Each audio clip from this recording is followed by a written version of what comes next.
Hi guys, welcome back to my YouTube channel. My name is Nashley. This is Kali. She's my 5-month-old. My 20-month-old child will be in shortly. I think she's making her way over here slowly but surely.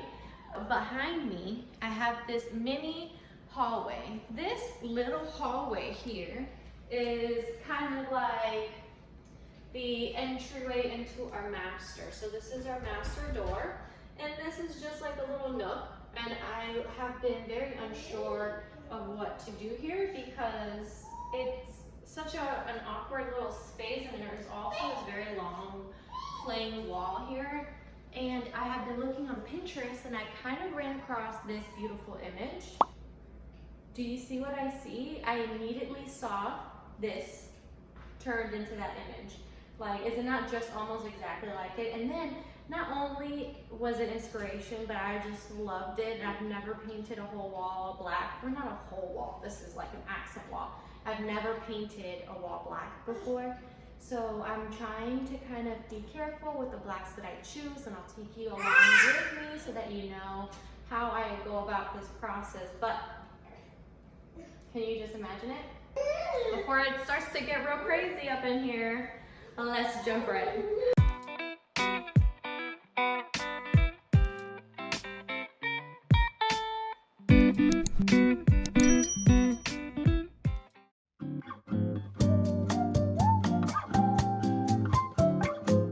So they say that when you're painting something very dark, or you're trying to have very precise lines, of course, use tape. But sometimes the tape will tend to bleed through and you can see just like a very uneven line.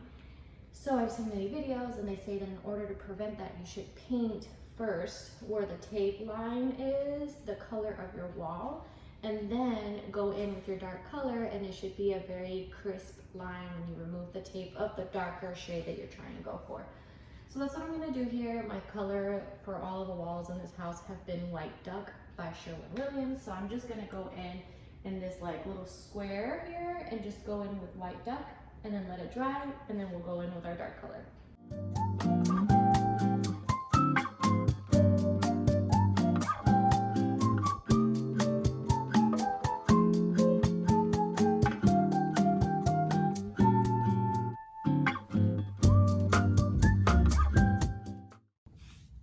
Okay, so I sent my husband out to get me paint from Lowe's. I wanted, what was it? Iron Ore by Sherwin-Williams. It's kind of like a very smoky black, almost very dark gray.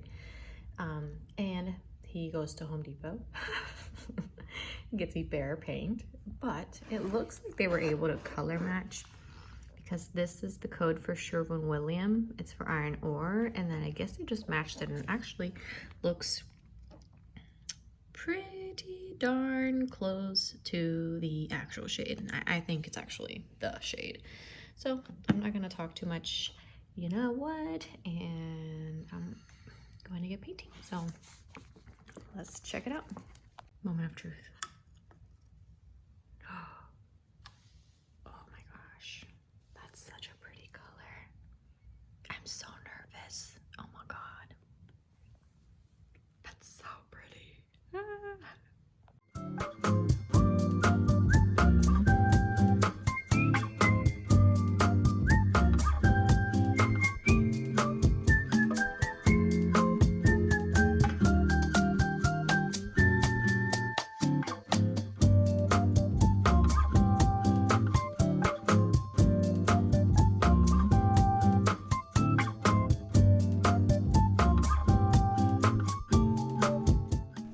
This method works so well. I got very crisp and clean lines, as you can see. I have a little mess up in a corner because I didn't put the tape all the way down, so there's a little bit of bleeding. And a tip for you is to place the tape in a straight line all the way down. Otherwise, you're gonna get this weird staggering of the dark paint. I'm not a fan, but the frame of the door is covering it, so I don't mind. All right, this wall is so beautiful. I'm in love now. That is a problem. I just feel like all you can see is the white outlet. So I went out and I bought this. It's a shiny black, and it also has stuff that I need to read before I do it, and obviously I have to turn off the power. But I also bought a black plate that way. I think it might like blend in a little bit more, so let's put it on. The most important part when you're changing anything electrical, I've learned, is to turn off the power through the breaker. That way it's safe for you to be, you know, touching wires and stuff that would normally have some electricity running through them. So mine are labeled. I just go ahead and turn off the power. I'm gonna test it out, make sure that it really doesn't have power, and then I'm gonna change it. So yes, do that.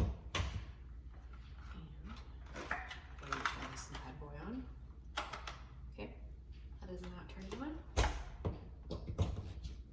Not turning on. So I think we are good to go.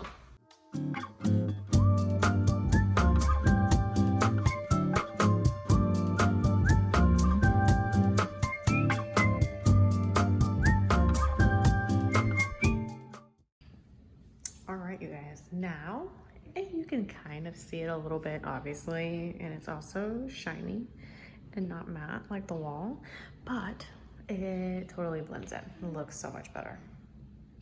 So my babies are both napping and I'm trying to get everything done at the same time.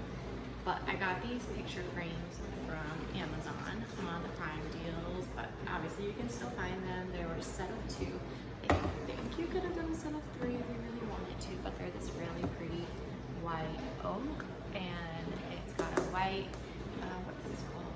I know what this is called. What is this called? Anyway, it's got like a little white frame and a picture. I have pictures. I'm not sure that they're gonna fit. I actually took these pictures myself. I think they're gonna fit.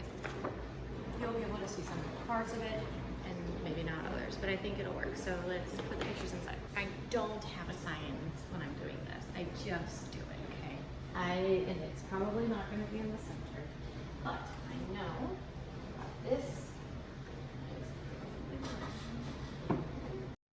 Here I measured the width of the wall, then I divided that by half, and it gave me exactly the middle point of the wall, and that's how I was able to determine where to put the frames. And ta-da, so easy. This spotlight I found on Amazon. It will be linked down below in the description box. It's the perfect size for our ceiling, and it's beautiful. It's brass. This is what it looks like. It has everything you need for an easy installation.